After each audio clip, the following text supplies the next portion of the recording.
Hi. Well, the first book that I recommended a few minutes ago was Chabs by Owen Jones. I hope people think that's a good book. Hope you enjoy that. Hope you read it. And I think it will be a good place to start a journey of left reading if that's what you'd like to do. The next book I'm going to talk about, however, it's a little bit heavier, but I think that it's a historical book.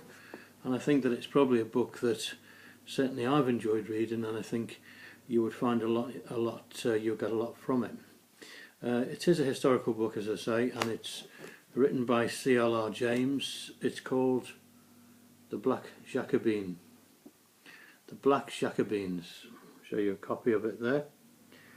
And in short, it's probably the best book on the subject of the real abolition of slavery, not the abolition of slavery as many people think happened via William Wilberforce and his dear friends, Pitt the Younger, and the rest of the people in this country who actually did indeed benefit from slavery themselves in terms of their businesses.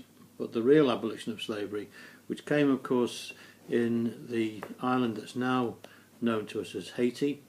It was then known as Saint-Domingue, and the Black Jacobin that is referred to in the title of CLR James's book is Toussaint Louverture, a slave leader, a leader of a massive slave army who fought off not only the British expeditionary force, the largest one ever to leave these shores up till that time, but also fought off the French, who fought off the Spanish, and despite the fact that they were hugely outnumbered, and indeed they were hugely outgunned in terms of the equipment and the weaponry, and of course the training of the troops who landed in Saint-Domingue,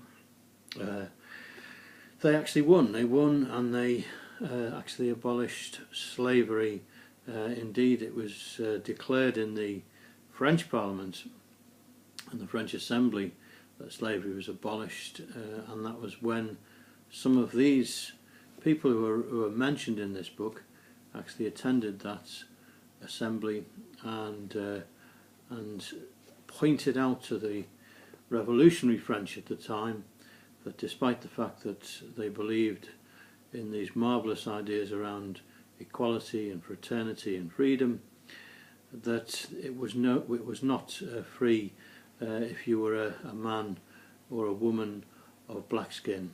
So this was when they raised this at the assembly. The Jacobin stood up and immediately said, look, it would dishonour this assembly if we were to even debate this matter. We must ban slavery immediately, and indeed it was banned at that point in time. The story is quite detailed and goes into some of the pitfalls of the campaigns of the slave army, and talks to some degree about the history of Toussaint Louverture himself, why indeed he took the name Toussaint Louverture, and also some of the exploits of the slave army.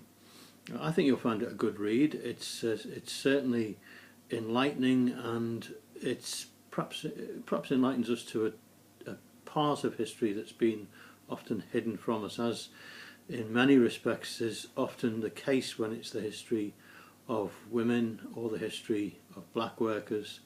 It's often not the history that's taught in schools and colleges. So I hope you enjoy it, and please, again, you know what to do. Just let me know underneath how you have enjoyed this if you get to read it. Again, it's the Black Jacobins, and the writer is CLR James. Thank you.